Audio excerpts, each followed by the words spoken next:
Good evening, everybody. How are we all doing on this fine evening?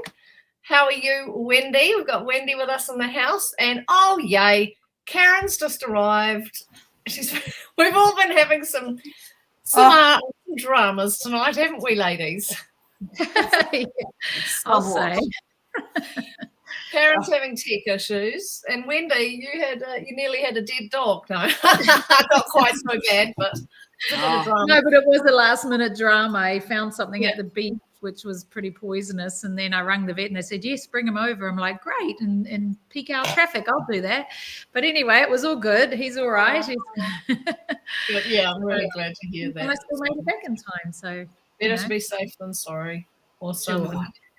Karen's got a big cup of something. It's a big cup.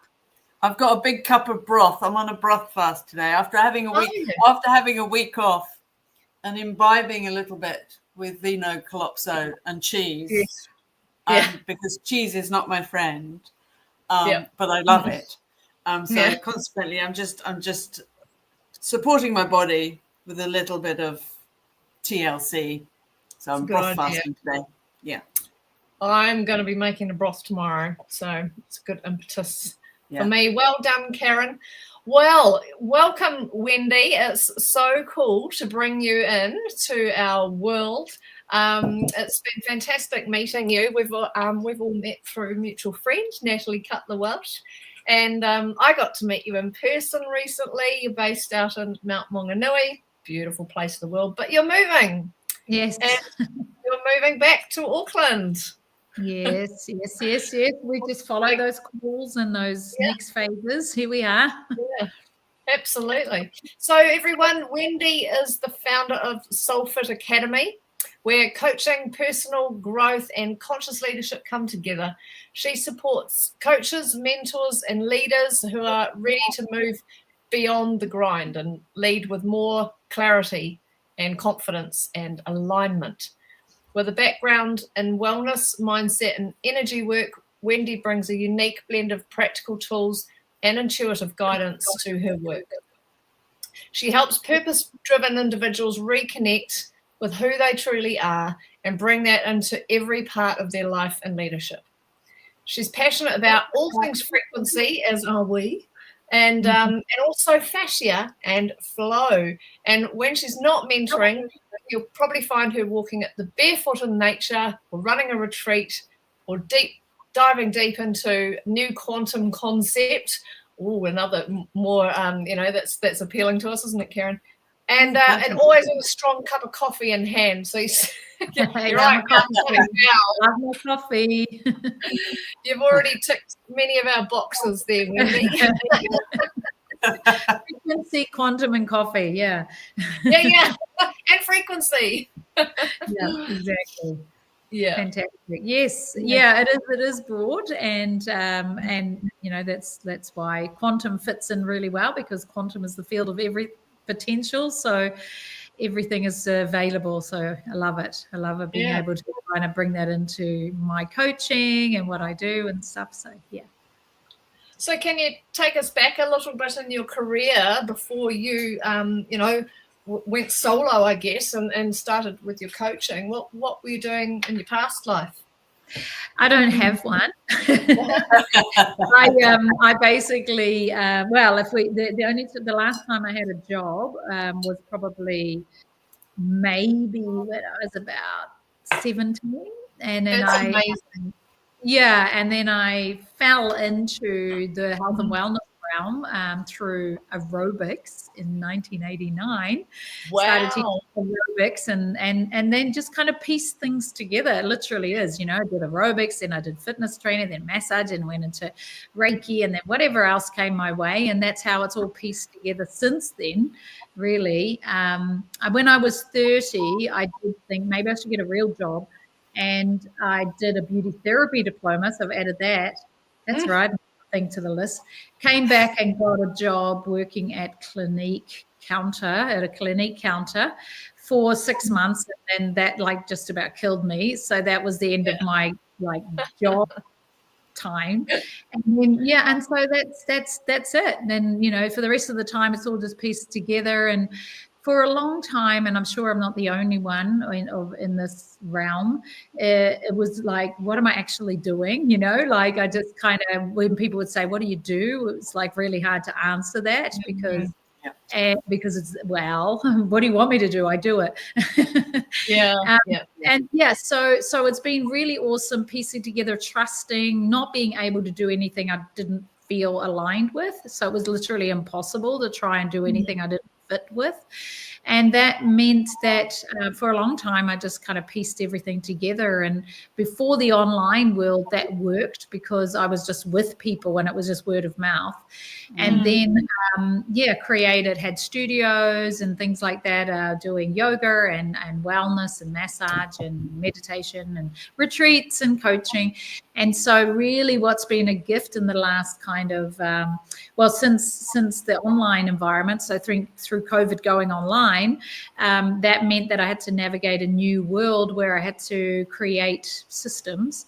And that's how I developed my 4-pillared coaching program and the SoulFit Academy and soul coaching.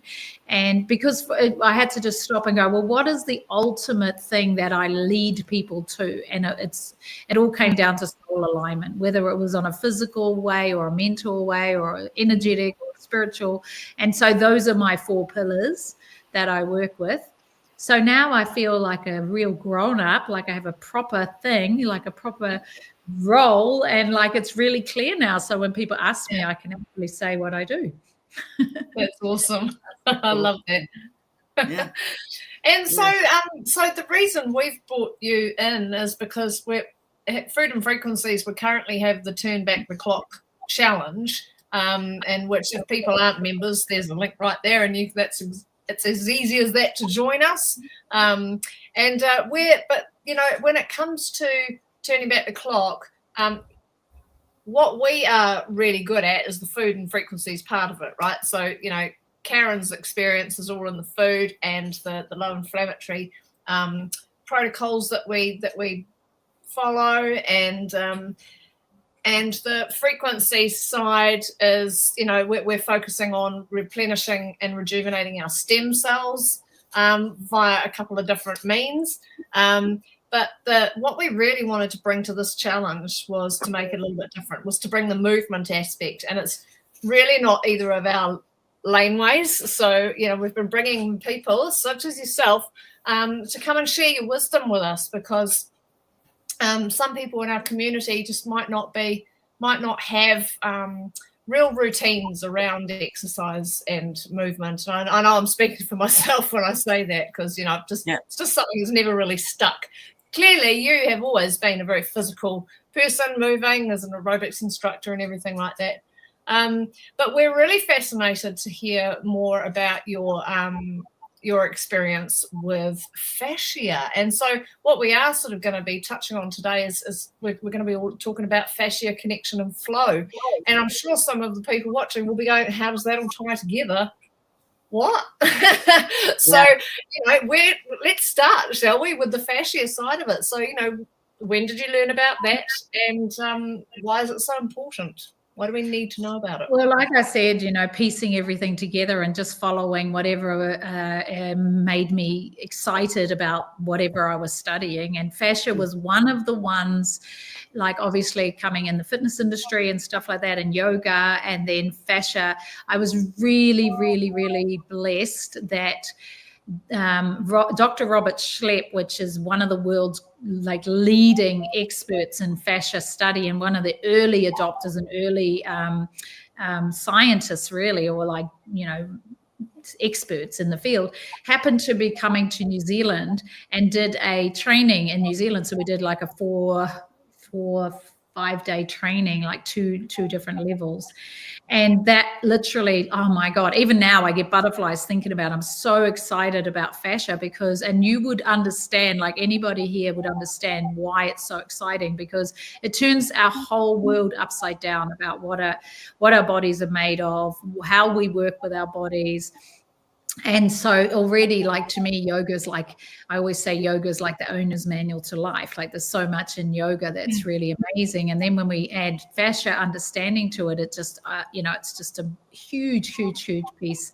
Super, super interesting as well. Super exciting. And I literally, when I did that training, it was one of those moments where you feel like you want to run away with the circus, like I just wanted to go with Dr. Robert Schlepp and spend the world, studying fascia, because it's so, like, it's super exciting. It still makes me super excited. And my last studio that I had in Parnell, one of the focuses, it was a youngering and biohacking studio, and so a big focus was on youngering, which is like turn back the clock, Yeah, and, absolutely. so we did all that. I did all that focus on cellular health, and the biohacking concepts I brought in were very much about anti-inflammatory and all that sort of stuff. But one of the major components that we brought in as far as movement was fascia flow and understanding fascia from an aging perspective. Right. And when we really understand how the body, the anatomy of the body, when we understand it from a fascia perspective, it really changes the way we see things. So yeah, that's how I got into it. This sounds exciting. It is. It really is. It's the key to so many things. And the deeper you go into it, and we will look into it a bit deeper, hopefully next time, because it takes a little bit of understanding, especially having a bit of a practical experience of it, that really helps you to grasp it. But it completely aligns with everything you guys are doing and what you're talking about, like frequency and turning back the clock, and just that more understanding of there is so much more to us as well, and how to perceive that as well. Can you give us some examples of, so just because, I still don't get it. I needed to get you to open the door so that you can give me permission to go. Are you ready? Yeah, we're ready. Yeah. Okay. So obviously we can go into a lot deeper, but I'll give you some of the basic understanding so that you can, because it really is about like understanding it differently. So one thing about anatomy is that when anatomy was studied in previously, like early, it was very much like a dead being, like a cadaver, and the tissue's dry, and you open it up, and what was really a focus was, okay, let's get rid of all this stuff so we can get to the organs and the muscles and the bones and start to see all these things. So it was just considered this connective tissue, and so let's peel away the connective tissue so we can see the stuff we want to study. And so there was a real model that was built, that we have the skeleton, and then we have the muscles that attach to the skeleton, and the muscles move us around like a puppet. And so we have the skeleton that the muscles move us around like a puppet. And so there is this real linear and like robot-like understanding. Even early on, like I said, I've been in the industry since 1989. And when we studied anatomy, it was very much that sort of robotic concept of like, here's the origin and an insertion, and the muscle contracts, and then it moves the arm like this. Look at that. That's the bicep. Then it moves up down like this, and this is the plane of movement that you have. And it was that very much that thought pattern of like, you can go abduction, or you can do, this way, that way. And so that mindset of like the different parts and the pieces, and this muscle is sore, or I want to train this muscle, and it's all these different separate parts. So what's so like amazingly stunning once the fascia study came in was they were, hey, maybe we should study this stuff instead of the other stuff, the stuff we're cutting away. And also a lot of the fascia that was studied in the past was still cadavers that were like, we know what it's like when you get a piece of chicken, it's dead, and that gluggy white stuff, when you peel the skin away, that it's gluggy, sticky, dead white stuff. But when you look at that tissue when it's alive, when it's like living, it's a completely different tissue. And so once I started studying the tissue from non-dead beings. They just saw, first of all, this whole other reality, this whole other awareness. And how do they do that ethically, by the way? well, there's actually really fascinating, and it's quite old, and it's a French film, and so the narration of it is really hard to listen to. It sounds like it's from the 1920s or something, but it's not that old. But it's called Strolling Under the Skin, and it's amazing footage of like how they're showing the fascia moving, and like, oh my God, it's mind blowing. It looks quantum. It looks completely quantum. It's phenomenal, really. So like the amount of light bulbs that went off for me when I was doing the study was mind blowing. It was just like, wow, this like literally answers so many things that I kind of intuitively understood about energy, and about the energy conduit, and about the energy field, and the energetic structure around our energy field, and how the fascia is the conduit between the physical body and the energetic body and the information center. The fascia is really where we receive that information. And so one thing that, like, to just on a practical, and Deb, I spoke about this when we met, and it makes sense when you think about it like that. When you think of an embryo, like in the womb, right? What does it look like when it's first starting to evolve? It doesn't start with a little skeleton. No. Then we add some muscles, and then we'll stick it all together with some connective tissue. It starts with this jelly blob. It just is this like blobby thing. And then that blobby thing starts to like expand out, and then that blobby thing grows some pockets, and inside those pockets grow organs, and inside those pockets grow bones and muscles, and slowly all the pockets fill up with bones and muscles and organs. And then you have this blobby suit that's sitting here is the same thing. And so our muscles and our bones and our organs are all within the whole fascia network. And when we talk about the fascia, we say the fascia. It's like one thing. It's one whole unit. And in the studies, what's really fascinating is it's so hard to say fascinating without being corny and saying fascinating. You know what? I was looking for something to share before, like a joke to do with fascia, and I didn't even think of that one. Yeah, it's so fascinating. I can't help it every time. Isn't it fascinating? But what's so interesting about that is to see it like this whole unit, like it's and in the study, one thing that there's actually a picture that we have in one of our books is they managed to take all the bones and the muscles out of the blobby suit, and then there's just the blobby suit, and it's phenomenal because it's literally looks like, you know, when people in the movies they put on a fat suit, and it looks like that. It's just this, literally, it's in the shape of a body, but it's got no bones and muscles and organs inside, but everything is still in the shape of a body because that is the whole unit. And so everything is fascia, everything. Like we have fascia in every aspect of it. And if you think about, like, say, a spider web, if you touch any part of the spider web, it'll vibrate throughout the whole spider web. And so our fascia is the same. And that's what's so important to understand, that like you could have a recurring shoulder niggle, but it could be coming from your right hip because of the way that it all twists. And so, like, say with your shirt, if this shirt is pulled up like this, then I'm like trying to like fix down here because it's pulling the bottom up, and I'm trying to pull the bottom up the whole time. But actually, if I release this, then it would just release the whole thing. So it's like understanding, like, and so we have this thing called anatomy trains as well. So we follow the trains, you know, the line of pull. We follow the line of pull, and then we can release. And so this is, that's a really big part of how we want to work with fascia.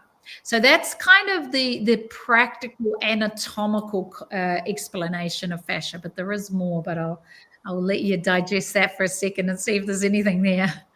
So the fascia, is it interlinked with our electrical system, and so it becomes like the sort of conduit for our electrical body? Sort of, yeah. It's an information field. Yeah. And one other really fascinating, and I nearly said it again, I almost couldn't say it. The other really interesting thing is that one thing that, like, they have a fascia conference every year as well. And so it's grown a lot, there's a lot of research, which is amazing. And I can't remember, I think it's 5 or maybe 7 years ago, I think it was one of those global, like one of those, those big awards that they do, that's recognized in the whole scientific community, was given to these 2 scientists because, and I thought this was amazing, was that they found within the fascia. So when I say we have anatomy trains, so what that is that there's a train of muscle. So like I said, it's like you can, we used to think of it as separate. So here's my bicep. We're just like, oh, it's just the bicep, that's it. But what through anatomy trains you realize, well, actually, if you look at the tissue, this tissue is aligned with this tissue all the way along through the connective tissue. So we could actually dissect this big long line from one hand to the other, all the way across, and pick it up and have this one long line of tissue. And so there's all these different lines of tissue. So like the superficial back line actually goes from here, from the just above the eyebrows, all the way across the scalp, down the neck, down the long muscles of the spine, all the way down the legs, all the way down the calves to underneath the soles of the feet. And you could dissect this big long line of tissue. And if you pulled one end, it would affect the other end. So it's just one long line. So what was also interesting, so there's all these different trains of muscle, anatomy trains. But what's fascinating, when you look at the Chinese meridian system, or even in yoga nadis, you look at those lines of tissue, they align with the anatomy trains. So then what happened was, this research had seen within the fascia a thickening within the fascia that wasn't seen before. And so there is this research that's showing that thickening in those fascia lines is where the meridian conduits flow. So people like when you go, okay, well, are meridians real? And you go, okay, I can get my veins and I can dissect the vein and look, here's a vein. But people go, well, show me the meridian. And actually now in the fascia, you can go, here is that line. This is a thickening of the line. This is the conduit that the meridian energy flows through. So the fascia is the meridian line conduit, which in one of the massive downloads I got in this study, because I'd been studying some shamanic training about the quantum field and the energy field and the grid around us. And so I had this image in my head of this like framework of energy. And then when I saw the structure of the fascia, I was just like, oh my God, it's the same structure. So if you imagine this like structure around us, we have it within our fascia, and it's the conduit where we receive energy. So we have a sense, we have like a feeling and a sensing. We feel a sense. And so we know about our energy field. If you walk into a room and you can feel the energy, but where do you feel the energy? Like where? And so it's this feeling, in like you can actually viscerally feel it into your body, and you viscerally feel it through the fascia. So yeah, it goes on and on. Like I said, it's like, are you ready? Yeah.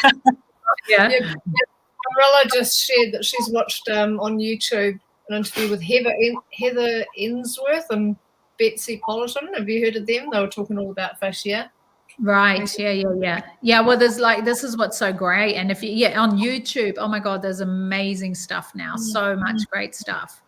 Yeah, really, really awesome. And honestly, it's the foundation of what I work with, because, like even in the sense of like, say, if a person wanted to grow muscle or bodybuild or whatever else, the fascia training is so important because of the, you know, the even just the shape of the lines between the body and the definition between the muscles, and, you know, the flow of movement and things. So things like yoga and Pilates and things are great for fascia work. And when you look at yoga, and this is another thing that's just mind-blowing when you put all the pieces together, you look at yoga postures, they work within the anatomy trains, which is obviously within the meridian lines. So if you do a pose, you can say, oh, look, it's that meridian line that it stimulates, or look, it's that anatomy train that it's working with. So like downward dog or mountain is that superficial back line. You know, by the time you put your feet flat and then straight up and over, you tuck your chin in, that's that same line, all these things. So it's really amazing. And this is where we get into things like somatic training, because again, because the fascia is the conduit between the energy and the physical body. So it's also where we hold these emotions, energy and motion, right? So the energetic, emotional trauma or experiences is held, the issue is in the tissues, and the tissue is in the fascia, right? And so so when you're doing somatic work, like dance, like actually, honestly, like ecstatic dance or modern dance, like random dance is the one of the best ways you can work with releasing fascia, because you feel that stickiness and you breathe through it as you're moving, and you're feeling it and you're moving it and you're feeling it and you're moving it, and the next minute you're bawling your eyes out, you know. So it's that release. So it's really powerful for a somatic practice and release. And talking about like turn back the clock from an anti-aging perspective is like the way that the tissue responds. So we have habitual patterns of movement. So if we're sitting a lot of the time, the way that the fascia responds is that it gets stickier, it gets gluggier, and it responds to, like, say, if you're playing a particular sport like tennis and you're doing the same thing all the time, then the fascia will actually support you in that and become denser in that area, because the way I always talk about it is the fascia is like the rubber in the body. It's like your rubber suit. So it'll create more of a solid rubbery support for that movement. But that can also be a negative if we're constantly sitting, or a mother who's carrying a baby on their hip the whole time, or something like that, or you're carrying a bag. Or so what will happen is your body will adapt to that habitual movement and create more of a stickiness, more of a density. And so that aging factor is a big part of it as well. So hydration is really, really important. Movement, hydrating the tissue. And this is again where it comes to food, is that, you know, your gut health is super important, because obviously that's a big part of how your body will support the whole system, and what the buildup of the collagen and the proteins and the, like, what type of tissue you are building at the time. And so if you have food right, anti-inflammatory, plenty of hydration, and like random movement is really ideal for fascia support. That's all really, really helpful for longevity and youthful movement. Like you can see, I can go on for ages because I love it. It's very interesting.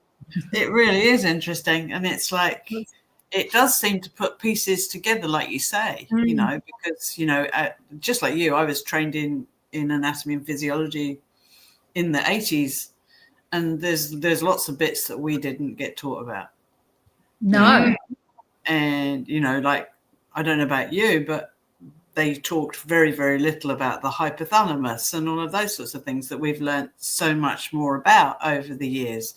And this sounds like it's the sort of the next level of putting it all together, because, you know, we are holistic beings, and this really confirms it, doesn't it? That if you have a sore liver, you have a bad liver, then the rest of your, you know, your blood's going to be affected, your kidneys are going to be affected, and so consequently it's everything, really, isn't it? So this is absolutely fascinating. I'm looking forward to this.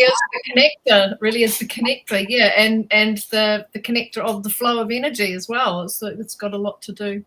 Yeah. Well, one thing that I found super fascinating, because one thing that was wonderful during COVID was that I've always wanted to go to live cadaver, dissections and things like that. And a person that I follow a lot of fascia work with, Tom Myers, he was doing these cadaver dissections on Zoom. You had to apply, you had to be ethical and apply. But one of the most fascinating ones was where they actually they opened the abdomen. And this is something I had never known before, but it just, again, it puts all the pieces together, was they picked up the organs. And so there was this like apron, like this like big sheet like this, which was just this fascia, like literally like a web, right? This whole thing. And all the organs were just like suspended in this one thing. And it was just so interesting because, like, we don't know what we're walking around with, which is so fascinating. Like, what will people know about their insides, their organs? Like, what does it look like? So we might know what a liver looks like, and we might know what like the kidneys look like, but we kind of just like, how are they stuck there? How do they not all get jumbled up? When I turn upside down, how do they know to go back into the same space? Like, what are they stuck to? Like, how do they not get twined into each other? Because it's like we have this image of this open space and they're all just hanging out there, like, And so when I saw that, I was like, oh my God, that's so interesting. And then again, the only thing that keeps it all connected and ties it all together is the fascia. And the fascia is connecting the liver and the kidneys and the organs all together with each other as well. Yeah, it's all through the body. It's not just around the muscles, and because a lot of us, I'm sure, think of like sinew, that we see when we're cutting meat. That's what we think of fascia is, but it's so much more than that. It's so much more, and there's so many different sorts of fascia, because some of it's really dense, like an exercise rubber band, like the IT band is like, the ones that you do chin-ups with and stuff like that. Thick rubber band. Some of the fascia is like that, and other fascia is like really, really, really spacious and loose and open, and some of it like needs to be more rubbery, and some of it needs to be able to contract, and it's amazing. So it's really, really quite fascinating. And the other thing about it is how to train it, and that it is like, it also, because it is one whole unit, it also is our sense of embodiment. So right now, while you're sitting there, you've got a foot, right? How do you know you've got a foot? Like, how do you know that, like, right now, not only the foot, but like right now, you can feel you can feel your whole body at one time, right? So, and that sense of embodiment is the fascia suit. So is the fascia a system within itself, a bit like the lymphatic system, or does it have a blood supply to any parts of it? Yeah, it does. It does have blood supply, and it has a hydration. It's got to be hydrated. There is this pumping action going on all the time.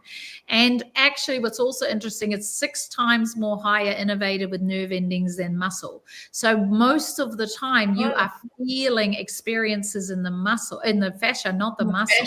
Not the muscle. Wow. Yeah. And so when they talk about DOMS, when you do a workout and you got delayed onset muscle soreness, it's not DOMS, it should be DOFs, delayed onset fascia soreness, because it's when you do a workout and you feel it the next day, you have an effect in the muscles, but when it's like, the day after the day, that's fascia, that's your fascia. And also, I know the difference. I know the difference. Right? Yeah, exactly. It's like, I felt like I did something, and then it's the next day you go, oh, it's like really sort of.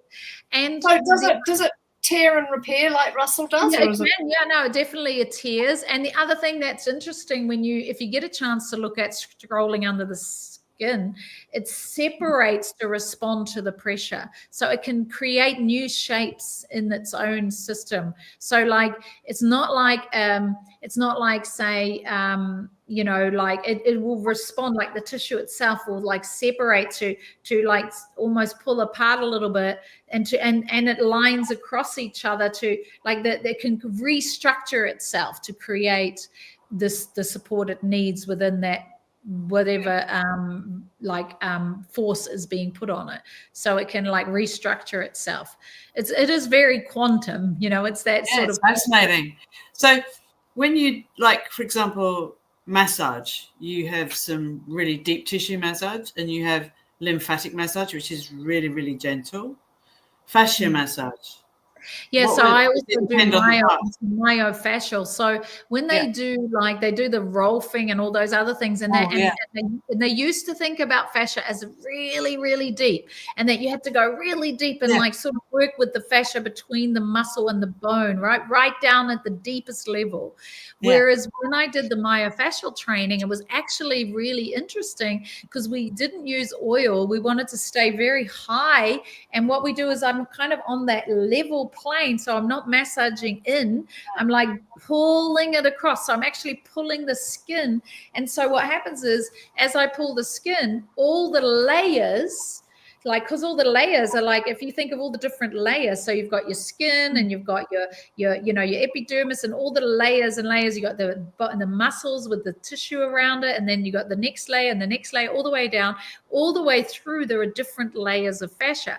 So if I'm on the skin and I kind of like pull the skin so that I like slide and I pull that skin, all those layers down get pulled, right? Because it's all stuck together. So imagine the bone here. So all those layers get pulled, and it creates space between all of them.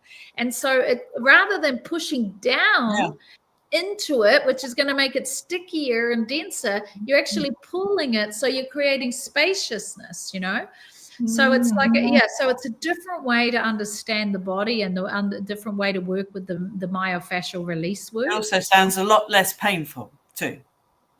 It is definitely. It's actually really nice. So a knot. So like if we have a knot that needs massaging, it can be muscle fibers. It can be muscle fibers.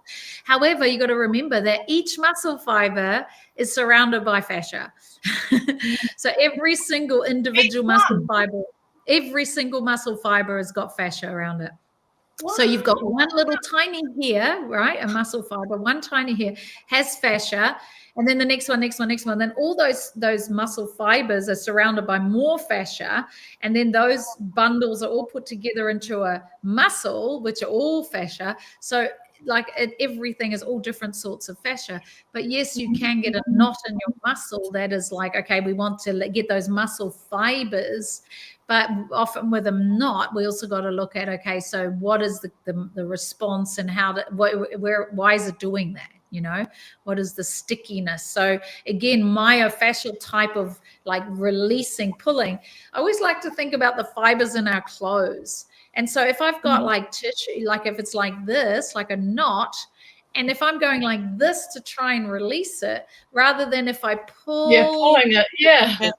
Great analogy. So it's like now it's pulling and now opening it up. So I'm like giving it space, so I'm just like working to open up that space. And we can do that with movement or like actual mechanical release work as well, So yeah, that's one way to think about the knots in the body. And there's also, we get adhesion. So if you imagine if you've had surgery or you've had an injury or something. So if I have this shirt and it's got a cut and now I've stitched it up, even if I pull it like that, right, it's still going to have a scar, right? But if I have it stitched up like this and I work on the tissue around it, and I still kind of work with it like that, there will be a little line, but it won't be like this. And that's what's really important with scar tissue. That's why myofascial release is really good post-surgery, is because you are actually creating space around the incision, and you're allowing the tissue to, like, it'll adhere. There will be a little bit of an adhesion, but not this big, dense, sticky thing, that limits your movement forever. You can get everything else spacious around it. So Yeah, I'm going on a bit of a tangent now. It's fascinating. It's like, because what springs to mind, of course, being a herbalist, is like, so cayenne pepper, for example, I get people to put cayenne pepper on cuts. Right. Is that actually working, not just with the blood, but also with the fascia, to prevent scarring? Because it does prevent scarring. So, wow, that's an interesting one. And things like castor oil, which people use on scar tissue, does that. Therefore, not necessarily work on the skin, but it's working at a deeper level with the fascia. Yeah, that's right. Yeah. Wow.